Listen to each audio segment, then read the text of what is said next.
السلام علیکم، بسم اللہ الرحمن الرحیم۔ السلام علیکم، ٹھیک ہے، آن لائن لیسنز میں خوش آمدید۔ آپ کی یہ کلاس جماعت ہفتم اور ہشتم یعنی 7th اور 8th کے لیے اردو لٹریچر کا لیکچر ہے، اور میں ہوں آپ کی ٹیچر میم سدرت المنتہا TKS سینئر کیمپس سے۔ لیکچر شروع کرنے سے پہلے آج کی اچھی بات سن لیں، اپنی زبان کو سلام کرنے کا عادی بنا لو۔ اپنی زبان کو سلام کرنے کا عادی بنا لو، کیونکہ اس سے دوست بڑھتے ہیں اور دشمن کم ہوتے ہیں۔ امید کرتی ہوں روزانہ کی بیسس پہ جو ہم آپ کو اچھی بات بتاتے ہیں وہ آپ نوٹ بھی کرتے ہوں گے، اس کو یاد رکھتے ہوں گے اور اس پر عمل کرنے کی بھی کوشش کرتے ہوں گے۔ اچھا بچے، یہ ہے آپ کی اردو لازمی برائے جماعت ہشتم یعنی برائے جماعت 8 کی کتاب، جو کہ ہم 7th اور 8 دونوں کو پڑھائیں گے، ٹھیک ہے۔ اس میں 7 اور 8 کے ٹائم ہو چکا، اور اس میں ہم نے اپنا پہلا سبق شروع کیا ہوا تھا جو کہ ہے حمد ہم 6 اشعار کی تشریح کر چکے تھے۔ 7ویں اشعار کی تشریح ہم نے آج شروع کرنی تھی، لیکن بچے تشریح کی طرف بڑھنے سے پہلے آپ کو پتہ ہے کلاس کا پیٹرن کیا ہے، کہ پہلے میں آپ سے سوال جواب کروں گی کسی 1-2 اشعار کے بارے میں، کہ مجھے اتنا سمجھ آ جائے کہ آپ کو میرا کل کا لیکچر اور اس سے پہلے جو میں نے آپ کو پڑھایا تھا وہ سمجھ آیا ہے۔ تو بچے بڑی جلدی ہاتھ کو استعمال کرنا ہے، وقت ہمارے پاس کم ہوتا ہے، اس لیے جس کا میں مائک ان میوٹ کروں تو وہ ساتھ میں ہی اپنا مائک ان میوٹ کر کے مجھے اس کا جواب دیتا جائے۔ مجھے پہلا شعر ہے اس کا، کامل ہے جو ازل سے وہ ہے کمال تیرا، باقی ہے جو ابد تک وہ ہے جلال تیرا۔ اس کا مفہوم، اس کی وضاحت ذرا کوئی مجھے کر دے۔ انس، میں آپ کا مائک ان میوٹ کر رہی ہوں، بچے اپنا مائک ان میوٹ کریں اور شاباش مجھے اس کی وضاحت 1-2 جملوں میں بتا دیں کہ ہم آگے بڑھیں۔ انس اپنا مائک ان میوٹ کر دے۔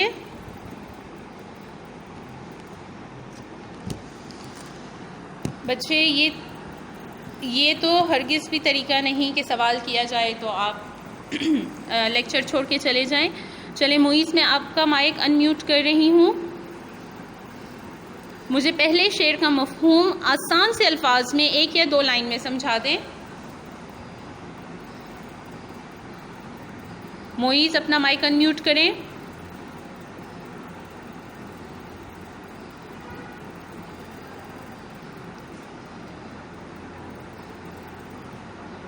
معیز اپنا مائک ان میوٹ کریں بچے۔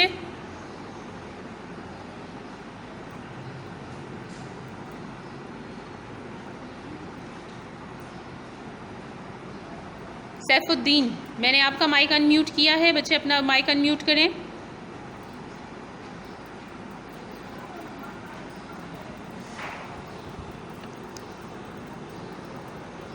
آپ جب تک مائک ان میوٹ کر کے میرے سوال کا جواب نہیں دیں گے ہم لیکچر میں آگے نہیں بڑھیں گے۔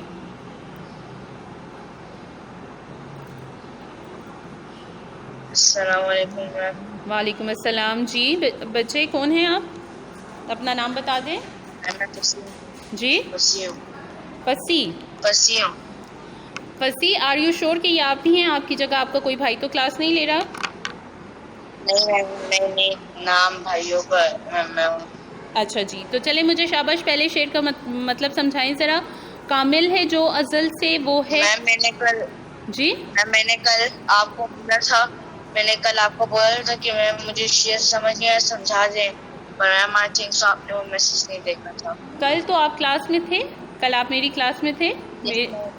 یس میم، میں اسی نام سے تھا۔ اچھا، اسی نام سے تھے، تو یہ کل کی بات تو نہیں ہے بچے، یہ تو میں نے پرسوں آپ سے سوال کیا تھا اور آپ نے مجھے کہا تھا کہ میرے پاس کتاب بھی اویلیبل نہیں ہے اور مجھے بک کی بھی اس شعر کی مفہوم کی بھی سمجھ نہیں آئی۔ یہ کل کی بات نہیں ہے، پرسوں کی بات ہے بچے۔ کل میں بک آئی تھی تو میں نے کل آپ کو کہا تھا میم ذرا مجھے دوبارہ 7 تک سمجھا دیتے۔ چلیں ٹھیک ہے، میں آپ کو 7 کے 7 اشعار کی تشریح دوبارہ سے سمجھاؤں گی۔ نہیں میم، میں نے کل ہی کہا تھا. جی جی آپ سنیں اب میری بات.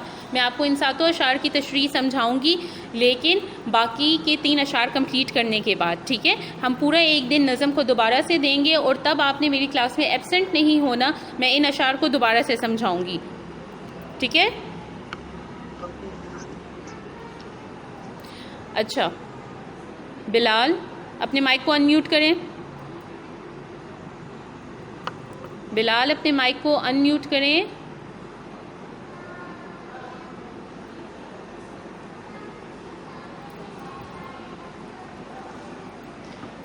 بچے جب تک آپ لوگ اپنے مائکس کو ان میوٹ نہیں کریں گے اور مجھے میرے سوال کا جواب نہیں دیں گے، میں آگے نہیں بڑھوں گی، کیونکہ ایسے لیکچر کا کوئی فائدہ نہیں ہے کہ جس میں مجھے آپ سے رسپانس نہ ملے اور بس میں بولتی جاؤں اور آپ کی سمجھ میں کچھ نہ آئے. جب تک آپ رسپانس نہیں دیں گے مجھے بالکل پتہ نہیں چلے گا کہ آپ کو میرا پڑھایا لیکچر سمجھ بھی آ رہا ہے کہ نہیں. جی بلال دیکھیں پہلے شعر کی تشریح مجھے شاباش سمجھا دیں. میم مجھے سمجھ نہیں آئی تھی میم. بچے یہ تو میں پچھلے 3 دنوں سے یہی سمجھا رہی ہوں، اور ہر دن آپ کا یہی جواب ہوتا ہے مجھے سمجھ نہیں آئی. تو کیا آپ میرا لیکچر دھیان سے سنتے ہیں؟ یس میم سنتا ہوں میم، لیکن بھول جاتا ہوں میم. سنتے ہیں لیکن بھول جاتے ہیں. بچے ایسے تو نہیں سنا جاتا نا، یاد رکھنے کے لیے سنا جاتا ہے نا.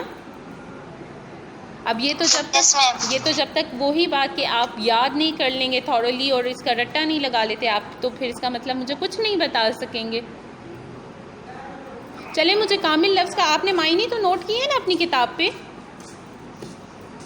یس میم. چلیں ٹھیک ہے، میں آپ سے معنی پوچھتی ہوں الفاظ کے، آپ مجھے صرف اتنا بتا دیں، مجھے پتہ چل جائے کہ آپ کلاس میں تھوڑا بہت دھیان دے بھی رہے تھے یا نہیں. ٹھیک ہے؟ آپ مجھے بتا دیں شعر نمبر 1 میں لفظ ہے ازل، اس کا کیا معنی ہے؟ ابتدا. Very good. اچھا جی، اس کے علاوہ ایک لفظ ہے ابد، اس کا کیا معنی ہے؟ آخر. اور ازل اور ابد ایک دوسرے کے کیا ہیں بچے؟ میں نے ایک بات بتائی تھی اس کے بارے میں. ازل اور ابد، ابتدا اور آخر ایک دوسرے کے کیا ہیں؟ ایک جیسے معنی والے الفاظ ہیں یا الٹ ہیں؟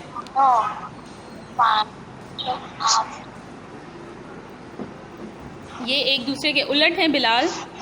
اب میں کلاس میں آپ کو جو پڑھاؤں بچے پلیز اس کی طرف دھیان رکھیں، اور اس کو یہ نہ کہیے گا کہ میم جب آپ پڑھاتی ہیں تب تو سمجھ آتی ہے اور جب بعد میں مجھے یہ چیز بھول جاتی ہے. بچے بہت دھیان سے سنیں، میں پہلے اشعار کو دوبارہ ایک دفعہ بتا دیتی ہوں، پھر میں اگلے شعر کی طرف بڑھتی ہوں. پہلے شعر میں شاعر نے اللہ تعالیٰ کی صفت بیان کرتے ہوئے کہا کہ اللہ تعالیٰ مکمل ہے، وہ شروع سے تھا، ہمیشہ سے تھا اور ہمیشہ رہے گا.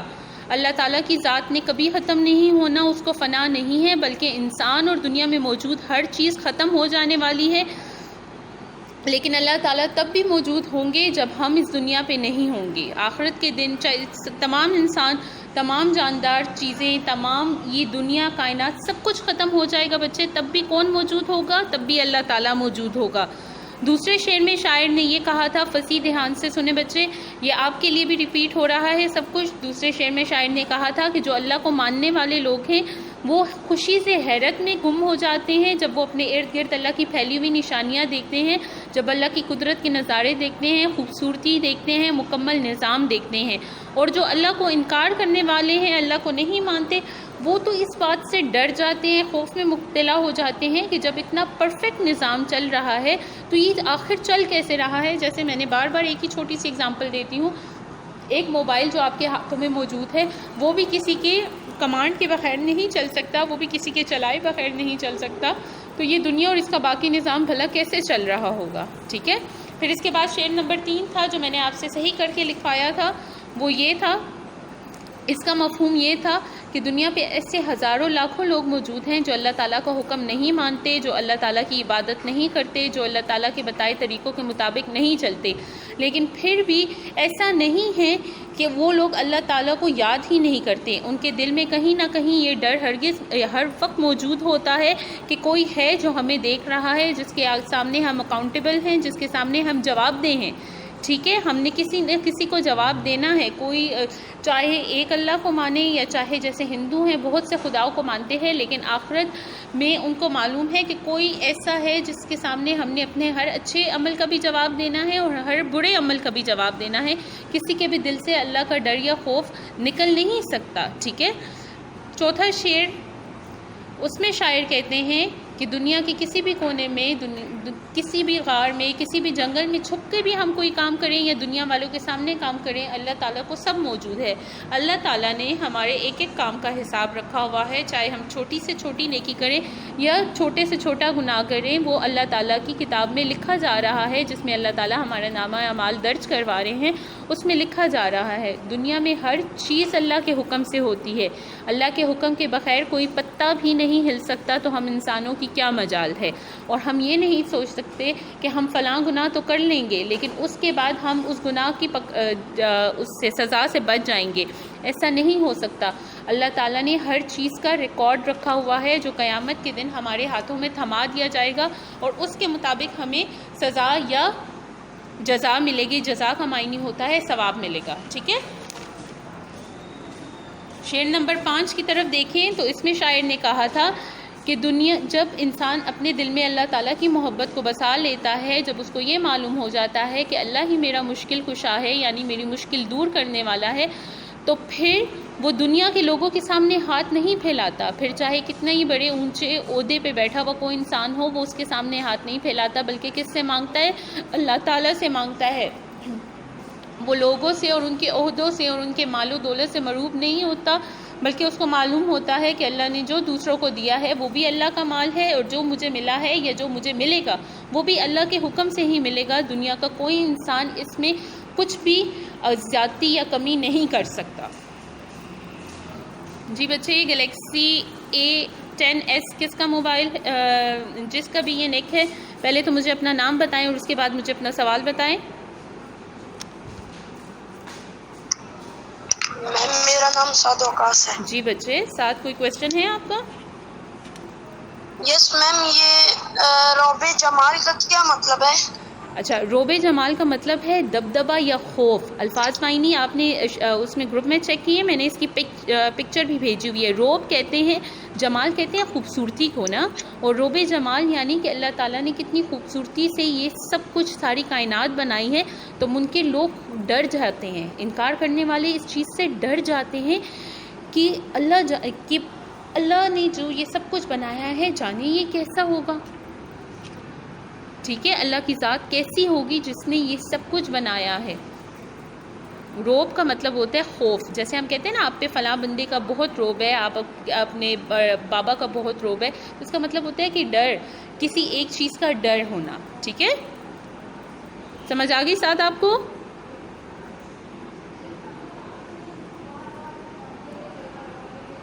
چلیں ہم اگلے شعر کی طرف بڑھتے ہیں بچے. اگلا شعر تھا دل ہو کہ جان تجھ سے. یہ تو ہم نے کل پڑھے تھے نا، تو ان کی بھی وضاحت ایک دفعہ سن لیں. چلیں، دیٹس گڈ ساتھ کہ آپ کو سمجھ آ گئی ہے. ان کی وضاحت سن لیں کہ انسان کے لیے انسان کا دل اور اس کی جان سب سے زیادہ امپورٹنٹ ہوتی ہے. دل کیوں ضروری ہوتا ہے؟ کیونکہ دل میں خواہشات ہوتی ہیں. خواہشات کس چیز کی ہوتی ہیں؟ اچھی زندگی گزارنے کی، آرام دہ زندگی گزارنے کی، زیادہ سے زیادہ مال و دولت اکٹھے کرنے کی، آسائشیں اکٹھی کرنے کی. دل میں امیدیں ہوتی ہیں، دل میں خواہشیں ہوتی ہیں. تو انسان کا دل انسان کے لیے بہت ضروری ہے. اور اسی طرح انسان کی جان، جب زندگی ہے تو تبھی انسان سب کچھ کر سکتا ہے. اگر زندگی نہیں ہے تو ساری آسائشیں ہوں بھی تو کوئی فرق نہیں پڑتا. تو اس لیے شاعر نے کہا ہے کہ چاہے میرا دل ہو یا میری زندگی ہو، میں اللہ تعالیٰ سے زیادہ اس سے امپورٹنٹ نہیں سمجھتا. اگر موقع ملے گا تو میں اللہ کی راہ میں اپنی خواہشیں بھی قربان کر دوں گا اور اپنی زندگی کو بھی قربان کر دوں گا، کیونکہ میرے لیے اللہ سے بڑھ کر کوئی نہیں ہے. یہ زندگی، یہ دل، یہ خواہشات اور خواہشات پوری بھی جو ہوتی ہیں، یہ سب کچھ اللہ کے حکم سے ہی ہوتی ہیں. ہمیں بنایا اللہ نے، ہمیں زندگی اللہ نے دی ہے. ٹھیک ہے. اچھا، اب کل ہم نے یہ شعر پڑھا تھا، ہے پورے زال سے دل اس کا قوی زیادہ، رکھتے ہیں آسرا یہاں جو پیر زال تیرا. اور میں نے اس کے الفاظ کے معنی آپ کے سامنے رکھ دیے تھے، گروپ میں بھی شیئر کر دیے تھے بچے. اگر پھر بھی کسی نے نوٹ نہیں کیے تو میں آپ کے سامنے یہ رکھ رہی ہوں. پورے زال کہتے ہیں نوجوان مرد رستم پہلوان کو. یا نوجوان مرد سے یہاں کیا مراد ہے؟ جو اپنی، آپ کو کل میں نے بتایا تھا انسان کی زندگی کے 3 فیزز ہوتے ہیں. بچپن ہوتا ہے جس میں وہ دوسروں پہ ڈیپینڈنٹ ہوتا ہے، پھر اس کے بعد جوانی کا دور آتا ہے جب وہ مضبوط توانا ایک انسان کے طور پہ ہوتا ہے، جب وہ اپنے کام اچھے سے خود کر سکتا ہے، ایکٹیو ہوتا ہے، ٹھیک ہے. اور پھر ایک دور آتا ہے بڑھاپے کا. بڑھاپے میں بھی انسان دوسروں پہ ڈیپینڈنٹ ہو جاتا ہے، اس میں وہ ہمت طاقت نہیں رہتی. تو یہاں پہ شاعر نے ہمیں کیا بات بتائی ہے؟ 2 چیزوں کا کمپیریزن کیا ہے، 2 چیزوں کے درمیان میں مقابلہ کر کے بتا رہے ہیں کہ جو پورے زال ہے یعنی ایک نوجوان مرد ہے، اور دوسری طرف کون ہے؟ ایک بوڑھا انسان ہے جو اب دوسروں پہ ڈیپینڈنٹ ہے، جو اپنے کام اب خود سے نہیں کر سکتا کیونکہ اب اس میں اپنی اتنی ہمت اور طاقت نہیں رہی، وہ بوڑھا ہو چکا ہے.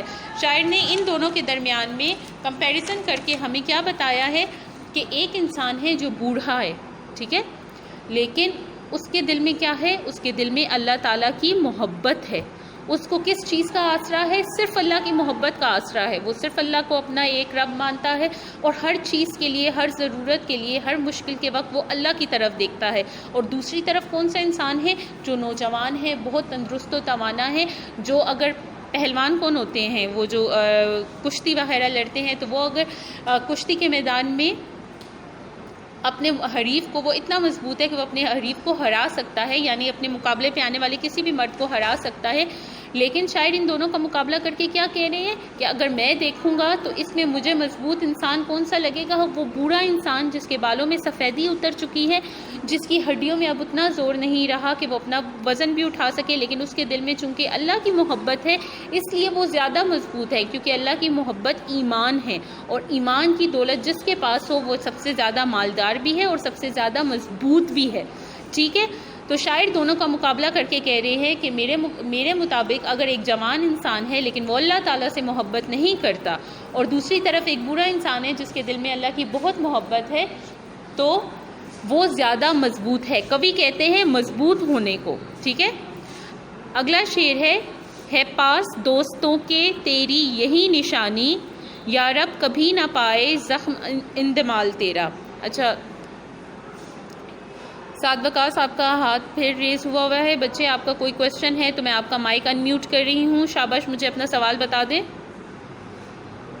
سعد وقاص آپ کا کوئی سوال ہے تو بتا دیں بچے. ٹھیک ہے، پھر اپنا کائنڈلی اپنا یہ ہینڈ ریز جو آپ نے کیا ہوا ہے اس کو ڈاؤن کر لیں. اچھا، شعر میں آپ کے لیے یہی والا دوبارہ پڑھ دیتی ہوں. ہے پاس دوستوں کے تیری یہی نشانی، یا رب کبھی نہ پائے زخم اندمال تیرا. اچھا، اب میں آپ کے سامنے ان کے مشکل الفاظ کے معنی رکھ رہی ہوں. اندمال کا مطلب ہے زخم کا بھر جانا، زخم کا بھرنا. اپنی کتاب میں اس لفظ کو انڈر لائن کریں اور اس کے اوپر پینسل سے یہ معنی لکھ لیں، زخم کا بھرنا. شاباش، آپ جلدی سے یہ لکھ لیں تو میں اس شعر کی وضاحت کر دوں. بچے لیکچرز کو دھیان سے سنا کریں. ان قریب انشاءاللہ جب اسکولز کھل جائیں گے تو پھر یہی لیکچرز ہم جب آپ سے کلاسز میں پوچھیں گے تو بچے وہی اسٹوڈنٹس آپ بھی ہوں گے اور وہی ٹیچرز ہم بھی ہوں گے. آپ کی ٹیچرز بدل تھوڑے نہ جائیں گی کہ آپ ابھی دھیان سے نہیں سنتے اور پھر کل کو آپ ہمیں کچھ کہہ دیں کہ ہم نے نہیں سنا. آپ کی اٹینڈنس لی جا رہی ہوتی ہے بچے، ہم آپ کی چیٹس کو دیکھ رہے ہوتے ہیں. آپ کو کوئی مشکل ہے آپ ہم سے پوچھیں، ہم بار بار سمجھائیں گے، لیکن دھیان دیا کریں کلاسز کی طرف. آپ کی خاطر یہ کلاسز ارینج کی جاتی ہیں. ٹھیک ہے، میں امید کرتی ہوں آپ نے اندمال کا معنی لکھ لیا ہوگا. اندمال کا مطلب ہے زخم کا بھرنا. اس شعر کی وضاحت کر لیتے ہیں اور پھر کل اگلی کلاس میں انشاءاللہ باقی کی وضاحت کریں گے.